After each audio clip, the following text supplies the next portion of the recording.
Before the fire, before the smoke rises like an eternal memorial in the heavens, before the ashes took the place of the streets, there was silence. A silence that screamed at anyone who dared to listen. In the middle of the arid mountains of the ancient Middle East, there was a city that never slept. Its lights danced in the darkness of the night, its parties echoed in the stone alleys, and its inhabitants were blinded by one's own lust, by excess, by the denial of everything. Pure, but while the city celebrated, the sky was armed. The history you will see is not just an ancient record on forgotten papyri. She is a warning, an eternal scar etched in the pages of the Bible, and also a mirror.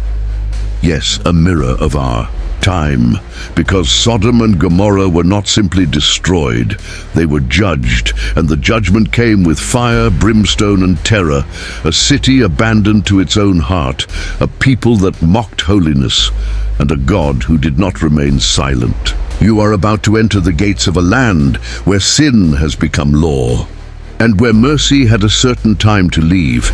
This is the story of a man who tried to protect his home, of visitors who were not from this world, and from a woman who looked back, and it was lost forever. The past was not buried. He is alive, screaming among the ruins, and today, more than ever, return to the surface to face the present. Get ready. This is not just a biblical story, it is the prophecy that set the world on fire. Sodom and Gomorrah. It was not just another city. Sodom was a symbol, a jewel in the middle of the desert, bright, powerful, feared. But behind its luxurious walls and gold-filled markets, a silent cancer grew, a poison that spreads in the eyes, ears, hands, and mainly in the heart. The corruption was not hidden, it was celebrated. The streets pulsated with voices and bodies shouting freedom, but they ignored the consequences. The people of Sodom believed that nothing could touch them, not even God himself. While sin multiplied in public, justice knocked at the door in silence. In that place lived a man, Lot, not by choice, but by circumstances. He carried within him the flame of an ancient promise, the fear of a God he still worshipped, even when everything around him had given up. But even the faith of the righteous is tested by fire. Lot saw the decline of the city, day after day, men, women, young people. Everyone went to their own desires. Respect had swallowed pride. Morality buried by pleasures, and then, without warning, they came. Two visitors.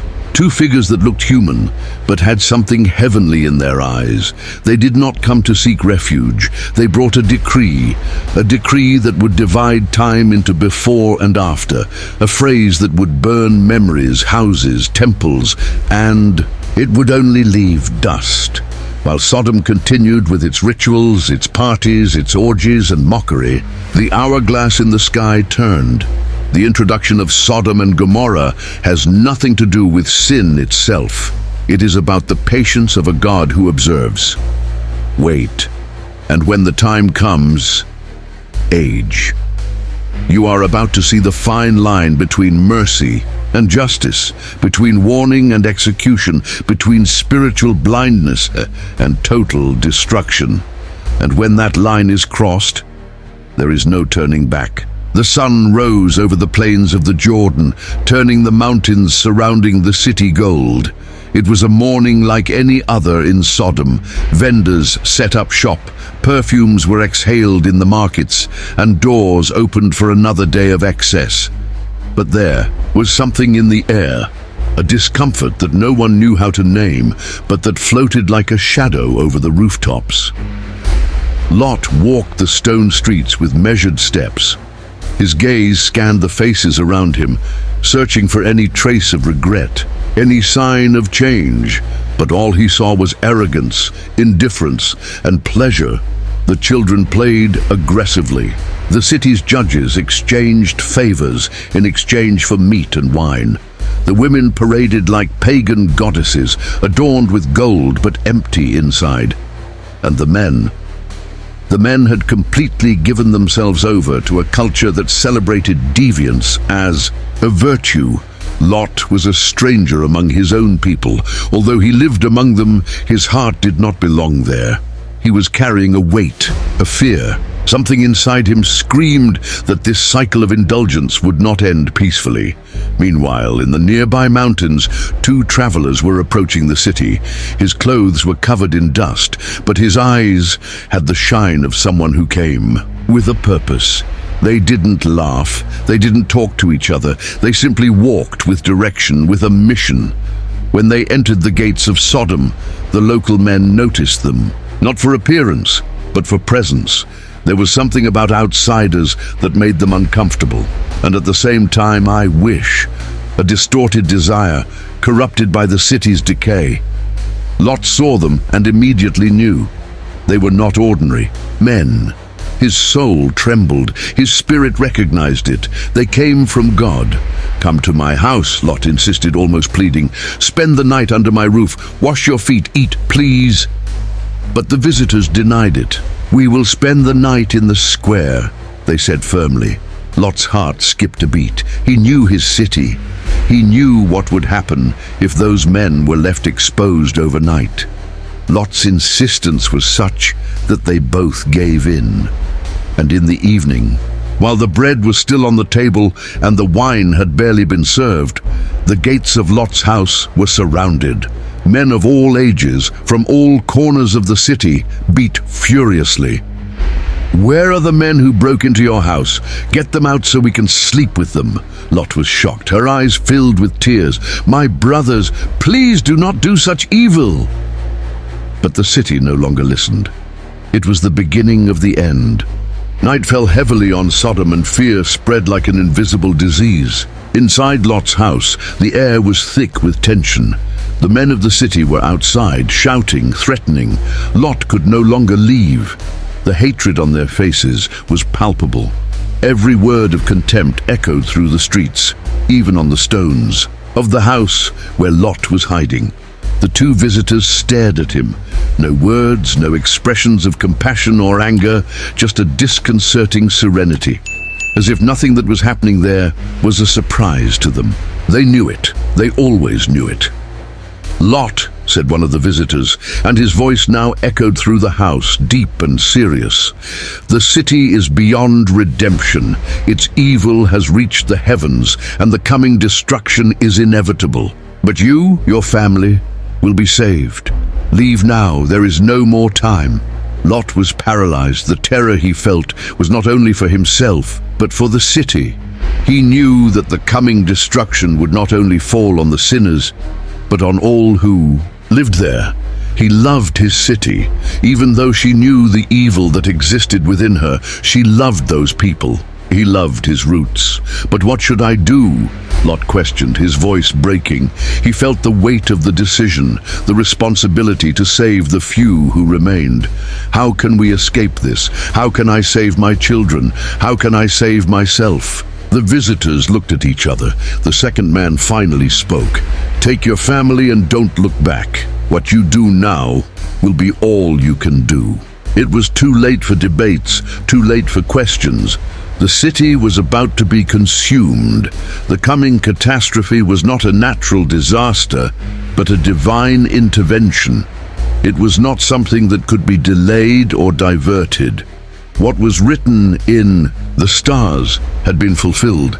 Lot, with a heavy heart, quickly ran to gather his wife and daughters. Panic now spread throughout their own house and led them through the narrow streets, trying to avoid looking at the surrounding buildings. Each street seemed narrower, more congested, as if the city was closing in on him. The crowd was now out of control, anger turning into blind fury. As they left through the city gates, Lot looked up at the sky. The horizon was dyed orange and red. A thick smell of sulfur wafted through the air, a promise of imminent destruction. I didn't know if I could survive this. But there was one thing. He knew for sure. The order had been given, and he must follow it. "Don't look back," the visitors had warned. But deep down, Lot knew that the greatest test would come now. It wasn't just about escape. He wondered if he would be able to leave everything he knew and loved behind. But the road to safety would not be easy. The ground beneath his feet seemed to tremble. The sound of a storm that was not just meteorological began to echo in the distance. The city was about to be devoured, and as Lot led his family out of Sodom, the expression on the faces of each of his children was a mixture of fear and doubt. What followed was an uncertain journey. The only certainty was the fire that would come, the fire that would be poured upon the city, and the fire from which no one could escape unless he followed in the footsteps of the visitors. But Lot didn't know if he could do it. What he didn't know was that the biggest mistake of his life was about to happen. As Lot's family walked away from the cursed city, the sky seemed to transform into a nightmare canvas. The horizon burned with shades of red and orange, as if the gods themselves were witnessing the destruction. The sound of the piercing wind mingled with the first whispers of the firestorm that would soon strike Sodom and Gomorrah.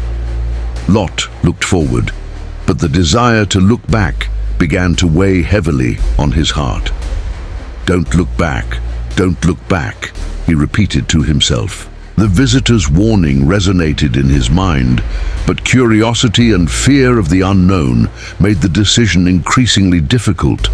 The city, his home, everything he had known was disappearing. He felt the weight of the loss, but he also knew he couldn't fail. It was his only chance to save his family. As they walked, Lot tried to calm his children. Her daughters remained silent, their eyes wide open, trying to understand the seriousness of the situation. But his wife was different. She was distant with a somber expression, as if a part of her was saying goodbye to the life she knew. "Come on, we don't have time," Lot shouted, trying to quicken his pace, but the atmosphere around him seemed thicker, more suffocating. The winds were getting stronger, and the smell of sulfur was becoming more and more unbearable. He felt a chill run down his spine. Something was wrong. Lot's wife, without saying a word, suddenly stopped. A moment of silence stretched in the air as everyone looked at her. She seemed to be looking at something very far away, towards the city behind her.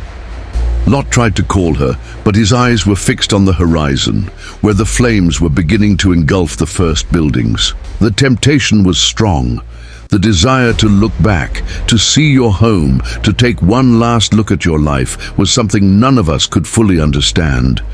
And it was exactly that moment of weakness, that split second of desire, that sealed his fate. Lot saw his wife begin to turn her head, and before he could scream, a bolt of fire fell from the sky. He saw his body enveloped in a bright and dazzling light. A deafening explosion was heard throughout the region. The next instant, she disappeared. Nothing was left, only the echo of his absence. The sound of the wind, now combined with the roar of fire in the distance, seemed to swallow the vision before Lot. He felt the impact of the loss, but he didn't have time to cry. The city was being destroyed at an absurd speed. What seemed like a vision of the end of the world was happening before his eyes. The flames spread like a relentless wave, consuming everything in its path. Without looking back, Lot rushed forward, taking his daughters by the hands and leading them as quickly as possible. His children's words were drowned out by the sound of explosions and fire, but he knew there was still a way forward. There was still a chance to escape. Finally, they reached a small hill in the distance. Lot looked at the ruined city and saw the thick smoke rising into the sky. I knew the world had changed forever. The city he had loved was now reduced to ashes, and the loss of his wife had scarred him forever. Lot's daughters remained silent, frightened, but understanding that destruction was inevitable. They had been saved, but at a price. The weight of the decision. The sacrifice and the tragedy were still on his shoulders, but Lot knew that even though the city was being destroyed, there was something bigger at play, something deeper, that he still didn't fully understand. Now he found himself in an unknown land, surrounded by the consequences of his decisions and the fight for survival. I knew the journey was far from over. As the hellish scenario unfolded before his eyes, Lot felt the weight of what had happened. The wife he loved, turned into a pillar of salt, was left behind, standing in the way, a cruel reminder of disobedience and human failure. His wife's sacrifice was not only a personal loss, but also a profound lesson that will resonate for generations. She looked at her daughters, now under her exclusive care, and noticed the emptiness in their eyes. They remained silent, processing the tragedy with a maturity their age should never require. The air, thick with the smoke of destruction, enveloped them, but Lot knew that the journey was not over yet. The suffering they were experiencing, the flames of destruction, were not the end. They needed to continue. But where? The land before them seemed endless, barren and desolate. There were no signs of life, no roads or towns to take refuge in, just the loneliness of the desert that stretched as far as the eye could see. It was as if the world itself had been disfigured by divine wrath. Each step they took felt like a heavier burden than the last, and Lot felt like his strength was running out. God, what do you want from us now? Lot thought. But the words seemed empty.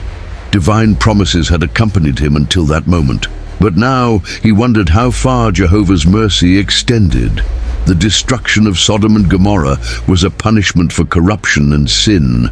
But now, what was left of their faith, of their purpose, seemed a distant shadow. As they walked in silence, the sky seemed to open, and a thick cloud of smoke enveloped Lot and his daughters. But suddenly, something happened. A voice, deep and reverberant, echoed in the immensity of the desert. It was a voice they would recognize from anywhere, the voice of God. "Look ahead," the voice said, quiet but powerful. "I didn't abandon them." It was a clear message. Lot and his daughters had survived the destruction, but the journey was not over. They were being guided towards something greater, something that transcended the tragedy of Sodom and Gomorrah. The pain, loss, and suffering would not be in vain. Lot, although still scarred by tragedy and loss, felt a wave of renewal. He looked at his daughters and walked forward without saying a word, determined to complete the journey. But before they could go much further, the cloud in the sky began to dissipate and a new horizon appeared before them, a greener, more fertile terrain. It seemed like a promise of hope in the midst of devastation. Suddenly, a swift movement cut through the sky above them. With alert eyes, they saw a figure flying above them, not an angel, but an imposing divine presence watching them from afar. They didn't know what this meant, but something inside Lot told him that his journey was far from over. This appearance was further confirmation that the Lord was still with them, guiding them, protecting them, even in their darkest hours. The city of Sodom was now completely engulfed in flames, and the smoke rose like a column before the sky. But for Lot and his daughters, the future was still ahead, far from the past that now burned behind them. And like a flame that burns silently, the fire of destruction served as a constant reminder of divine power and the need to move forward without looking back. But would it be possible to find redemption after conviction? And what did the future hold for them? The journey, in its harsh truth, was just beginning, but the weight of experience and divine promise were now the only reliable guides for this new journey. And as the sun began to set on the distant horizon, new hope arose, although darkened by the tragedy they had left behind. As the journey of Lot and his daughters progressed, the landscape before them began to change. The hot desert air around them began to transform. As they advanced, the winds began to blow harder, as if the desert itself was trying to warn them of something imminent. But unlike the destruction they had left behind, something more mysterious was taking shape ahead. The view that unfolded was that of a different territory, a fertile but gloomy valley, surrounded by mountains that seemed to cast a deep and impenetrable shadow. Lot stopped, feeling the need for another rest. She looked at her daughters with her eyes still filled with tears of loss, but now there was something new in his heart. A question arose in his mind, something he couldn't ignore. Can we really start over? Lot muttered to himself, once again getting lost in thought as his daughters continued walking. But the answer he was waiting for did not arise from his mind. It was like a wave of heat, a sensation of something much bigger than him, something divine that enveloped him in that moment. The feeling was unmistakable. God was there, close to them. The silence of the desert, interrupted only by the sound of the wind, was broken by a sacred word, spoken with authority. I have led you here, and I will not abandon you. At that moment, Lot fell to his knees, his heart full of regret, but also renewed faith. He did not know what the future held, but he knew that God's mercy had not abandoned them. In the midst of the devastation, a new life emerged for him and his daughters. The weight of destruction was now transformed into a light of hope. What once seemed like an end now seemed like a new beginning, but fate still had more to reveal. A man approached, a traveler. He wore simple clothes, but his eyes shone with deep wisdom. It was as if he knew exactly who Lot was, and more importantly, what he needed at that moment. Are you ready to receive what the Lord has prepared for you? The man asked. Lot looked at his daughters and then at the man with a look of renewed confidence. He knew the answer was now in his hands. Yes, he answered, feeling a deep inner peace. The pain of losing everything he loved seemed to have finally been replaced by a feeling of gratitude and purpose. The traveler smiled softly and extended his hand to Lot. When he accepted, a bright light surrounded them, and they began to walk towards the heart of the valley. The once barren terrain was now transforming before their eyes. The seeds planted by faith and obedience were finally bearing fruit, but there was still one last test, a final challenge for Lot and his daughters. When they reached the center of the valley, a gigantic door opened before them, a golden door, imposing and majestic, with the divine seal at its top. The voice of God resounded once again. He who enters here will be blessed, but only the pure in heart will be able to pass. Lot took a deep breath, took his daughter's hands, and together they crossed the door. There, the land spread out before them was vibrant and full of life, as if creation itself were renewed. The air was clean, fruit trees grew everywhere, and colorful flowers bloomed everywhere. It was a paradise in the midst of the chaos they had experienced until then. As the journey came to an end, Lot looked at the horizon and saw the sun beginning to rise. He knew that the destruction of Sodom and Gomorrah had been a warning, but he also knew that God's mercy was always present, even in the darkest moments. The city that had once welcomed him was now just a distant memory, a lesson that he and his daughters would carry with them forever. Faith, obedience, and courage had led them to this moment, and the journey of Lot and his daughters would not end there. God was with them, as always, and together they would rebuild their lives, always guided by the divine light that in the end never abandoned them. When dawn broke, the land before Lot and his daughters shone like a new creation. Not only a new land, but also a new life, a chance to start over. She looked at her daughters, now stronger, more determined, knowing that her path was just beginning. The scars of destruction would not disappear so easily, but the faith and hope they had found in that valley became their greatest weapons. The city of Sodom and the destruction of Gomorrah were events of great importance. They were powerful reminders that while God is merciful, He is also just. Whoever chooses evil, who distances himself from the teachings of God, cannot expect eternal peace. Yet even in the face of destruction, divine mercy is still poured out on those who repent, like Lot and his family. When the horizon brightened, Lot and his daughters moved forward with confidence. They were no longer victims of that tragedy. Now they were the survivors, renewed by divine grace and wisdom. The light that appeared on the earth was not only the sunrise, but also the light of hope that emanated from their hearts. The path ahead was uncertain, but Lot knew that the direction they would choose, guided by God, would lead them to a better future. As they walked, the soft wind carried with it the echoes of the voices of the past, of the sinners of Sodom and Gomorrah.